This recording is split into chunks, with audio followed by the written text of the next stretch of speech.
For anybody who is watching this, if you've ever, like someone should say this, and I'm quite happy to, if you've ever done or ever thought about doing extreme ironing, everyone you know hates you, including your parents. Why is handheld gaming so popular? I think there's lots of reasons, aren't there? But I think for me, the main one would be that I hate talking to people on public transport.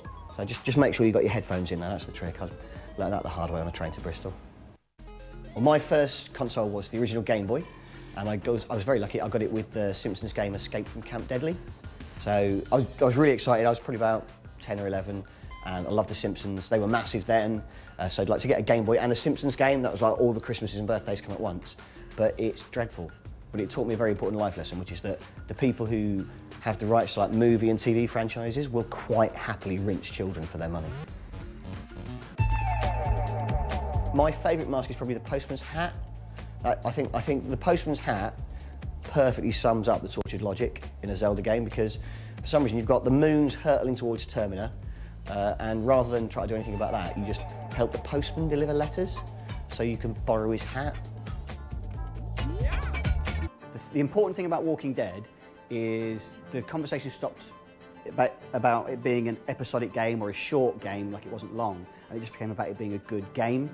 And that was a new way of looking at that. I think they validated the genre, which is a sentence I regret saying almost immediately. I'm all for short games, but then you are looking at somebody who spent 70 hours on Dragon Age Inquisition over Christmas instead of spending any time with his family. So, and then it turns out I'm rubbish at fighting dragons. So I'm probably about half hour from the end of the game and I will never finish it. I'm really angry, although not as angry as my family. The most memorable boss has to be the Gaping Dragon in Dark Souls, because it comes up over the lip and it looks like it's just a crocodile, and then it just keeps coming and it just keeps getting bigger and bigger and bigger. Cut to that, it's amazing.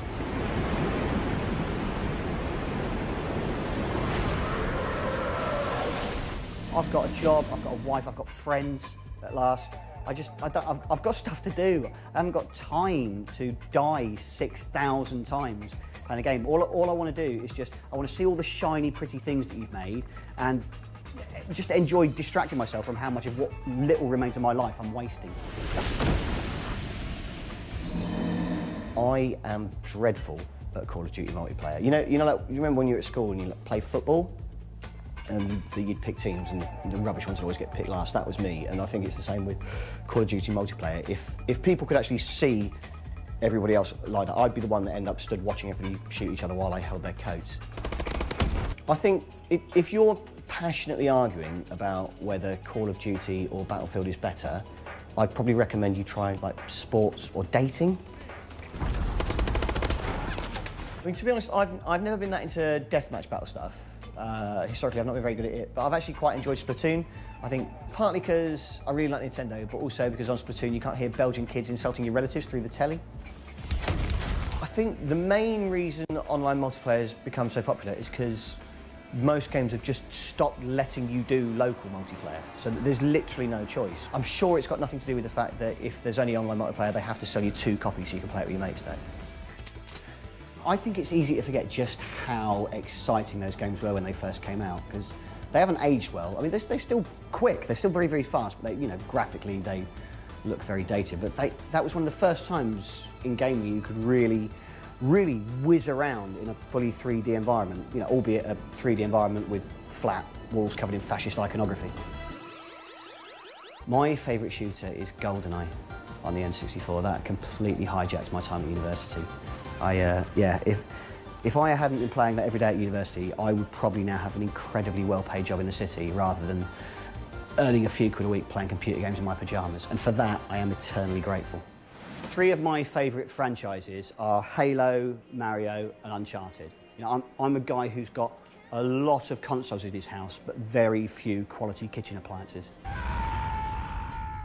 It's hard to choose the favourite sequence from Uncharted 3 because there's so many good ones, but I can tell you my least favourite, and it is the jet skis in the first Uncharted game. You're nodding, you can't see, he's nodding. Dreadful, absolutely dreadful. There's the barrels that come towards you, they can bounce off rocks, that's absolutely fine, but if you go within 6 foot of them and sneeze, they just explode. A lot of the time when you play computer games, it's hard to relate to the character that you're controlling, that sense of immersion, but I think because I look so much like Drake, I think that helped. Whew. Slow and stealthy every single time. It's so much more satisfying to clear an area of any game by using tactics and skill and patience, and just running in and just firing out a load of bullets and then hoping you can find a rock to hide behind so you don't die 10 seconds later. I don't understand anybody who just piles into games. Slow and stealthy is the correct way to play those games. There's more chance of me finishing an ice cream made of yellow snow and dog hair than there is of me finishing The Witcher 3. My favourite wrestling game has to be WWE Crush Hour on the GameCube, because to take on what is presumably a very expensive franchise in professional wrestling and then to make a game based on it that's got absolutely no wrestling in it whatsoever, you've got to admire the bravery of that. I think wrestling does translate well to video games. There's been good and bad, but for me, there's never been a game that captures the essence of what's so special about wrestling, which is, of course, the choreography. Even cricket games these days, you get to practice like in the net to practice your swing. So if somebody could create a game where you can actually be in the rehearsal room and practice pretending to be hit in the face while your mate slaps his steroid-filled thighs, that would be the best one for me. I think in terms of the classic like one-on-one fighting game, there's not a lot more you can do, because you already see at tournament level people are actually single frame managing to do exactly the moves they need. But I think once they can hook up the Oculus Rift to a suit you could wear where you can actually feel the punches, I think that's going to be what separates the men from the boys. Very wisely, I pre-ordered online Mario Kart 8, and then I was out the house every day for 3 days when the courier turned up with it, so I didn't get to play it anyway. First world problems.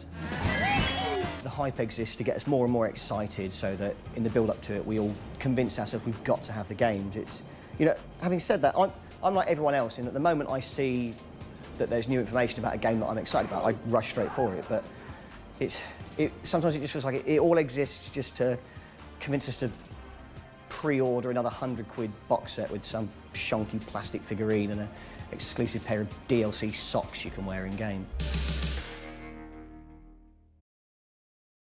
There's a lot of differences between Western RPGs and Eastern RPGs, but I think consistently the main difference over the years has been where they were made. Sometimes it's almost as if I don't want this job, isn't it?